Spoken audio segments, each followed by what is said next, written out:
Hello, this is Forrest Blocker. This is the fourth part in the series, Cancer, Where Are We Now? Today we're going to be talking about the fact that cancer is a process. We're going to be talking about the hallmarks. Cancer is a process. There are various mechanisms and hallmarks that come into play at different times. We start with one cell, something goes wrong, right? And then it escalates.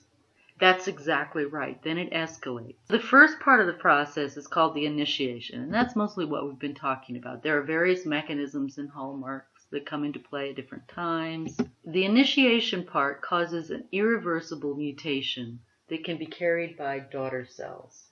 What are daughter cells? Daughter cells are when we copy the cell into two after the process of mitosis, you get two new cells, right? Which one's the daughter cell? Both of them? Both of them. Both of them are exactly the same, and both of them are the daughter. The kinds of things that can cause these irreversible mutations in the parent cell include X-rays, UV radiation, DNA alkylating agents, which, by the way, are also used for conventional chemotherapy. After this initiation stage, then there's something called a promotion stage. The promotion stage, things don't covalently bind to DNA or proteins, RNA, but they often bind to receptors on the cell surface. Then progression is the gradual transformation of a benign tumor. So we've started with one cell where something was wrong with it. It's replicated. It's made these daughter cells. Now the daughter cells have replicated. They've started to accumulate more and more mutations because they're turning off the suppressor functions. They're turning on oncogenes. They're getting the wrong number of chromosomes. They're starting to clump up. They don't communicate with their other cells around them. So this gradual process of a benign tumor to malignancy involves multiple steps. Metastases develop when these tumor cells that have adhered to the epithelium, eventually because these cells are not communicating, all these clumped up cells, and then finally attach somewhere else. Or they're going to break through and they're going to break into an organ that's next door of a different kind of tissue. Most malignant cells eventually become metastatic. They invade the surrounding tissue and establish secondary areas of growth. So in this picture we see the tumor progression of colorectal cancer. So we start with a normal epithelium, then we get a hyperproliferative epithelium, then we get an early adenoma, an intermediate adenoma, and then finally it turns into a carcinoma and it metastasizes, which means it blows through the body.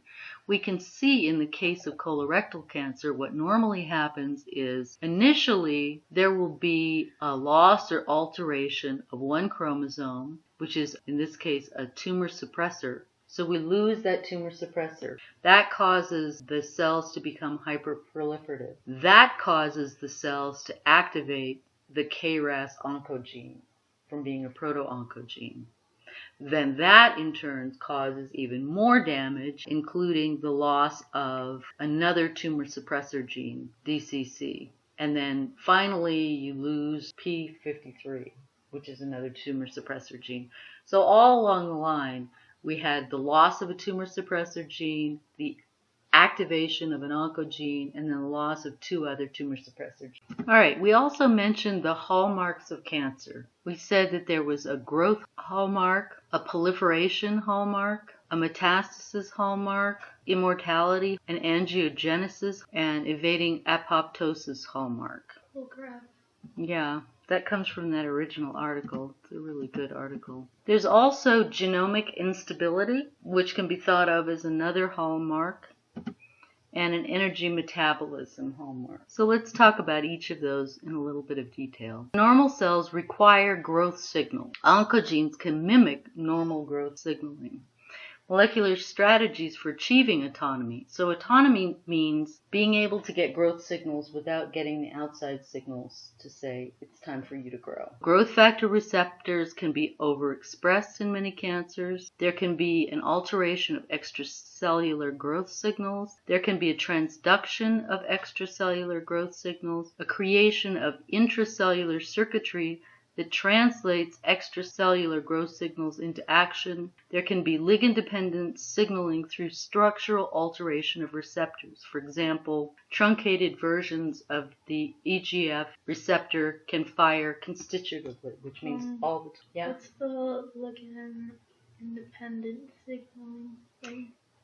So ligand-independent signaling means that, for example, in a lot of cell surface receptors, there needs to be a dimer formed. So there'll be two proteins that'll be slightly different. And in order to signal, these have to come together and form kind of a receptor pocket. And then that needs to receive some signal that says, okay, you're going to grow. When you receive this chemical, you're going to have some signaling that goes on here. But what could happen is that instead of requiring both these proteins, maybe this protein becomes altered in such a way that it can receive this signal even without the other protein. Or this can become altered so that it turns on even if there is no outside signal. The ligand, this is the ligand. So ligand independent means that I can have some alteration of this structure that means that I don't need this anymore. Targets of therapeutics. You might think of a way that if you had this misformed molecule, maybe you could figure out a way to turn it off anyway,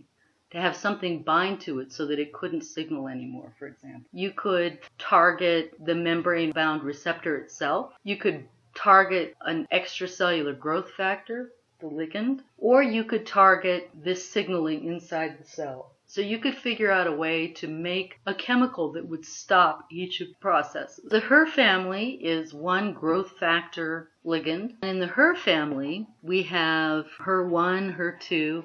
HER1 is also called EGFR. This is HER1. Here's HER2, here's HER3. Very similar structures, and they form dimers. And depending on which dimer binds with what, it triggers different intercellular responses. They dimerize, activate tyrosine kinase activity. Okay? What does that mean?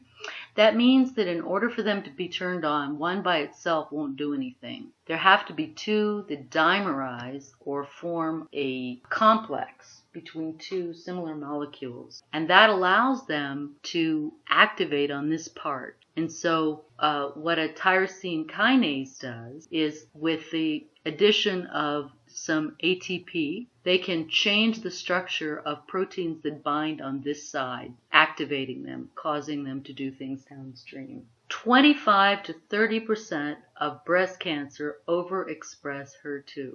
Anti-proliferation signals are funneled through the retinoblastoma tumor suppressor gene. Anti-growth signals can block proliferation. Cells are temporarily or permanently forced out of an active proliferation state, depending on what the outside environment is. Okay, immortality is another hallmark. Unlike normal cells, cancer cells are immortal.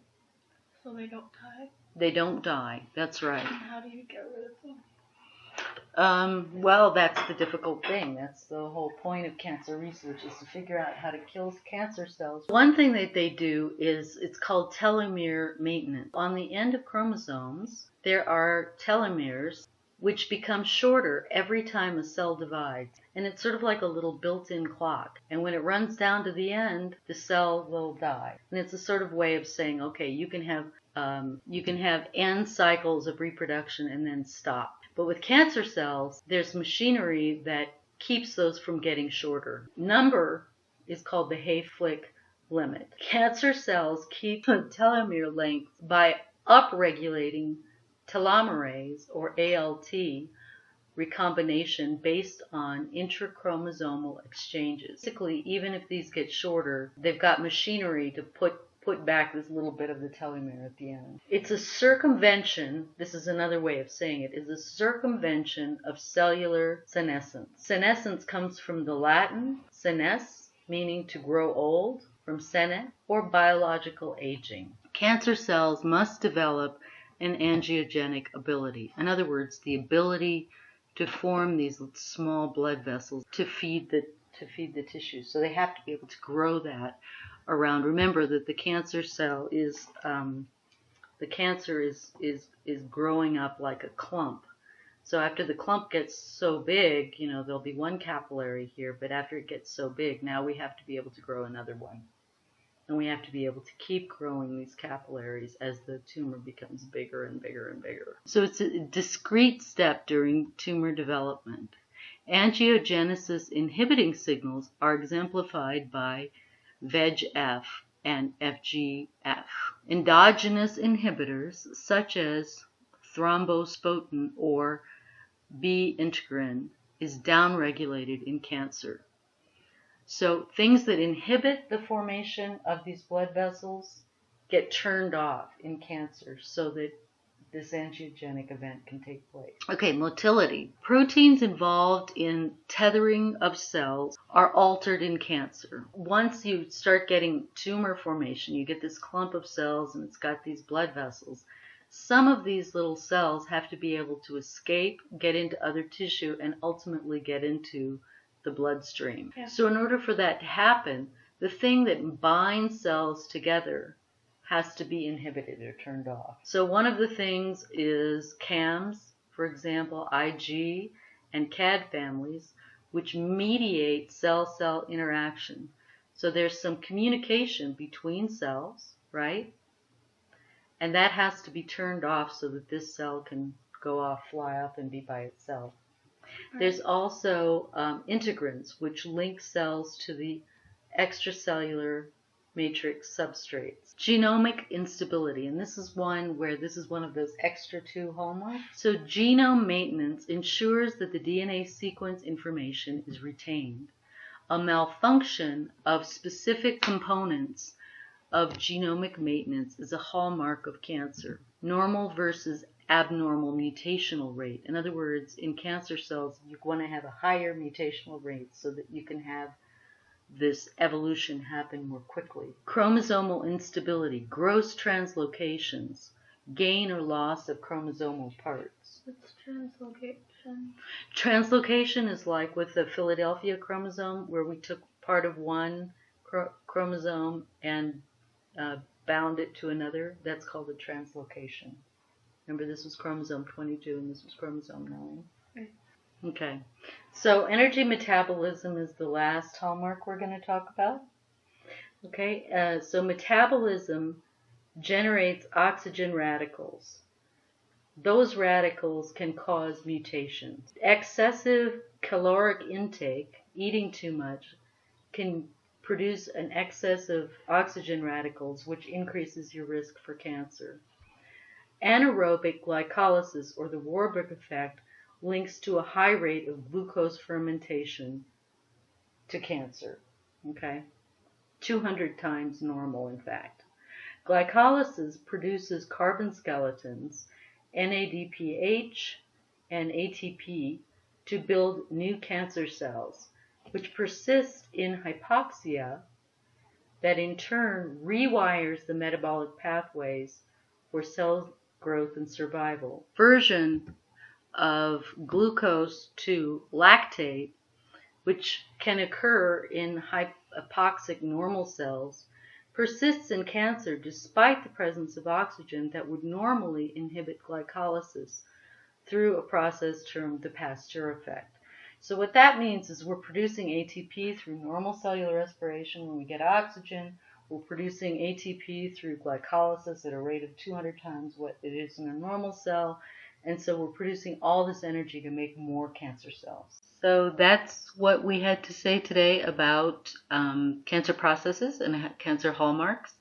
Please stay tuned for the next part of this series, Cancer, Where Are We Now? See you later.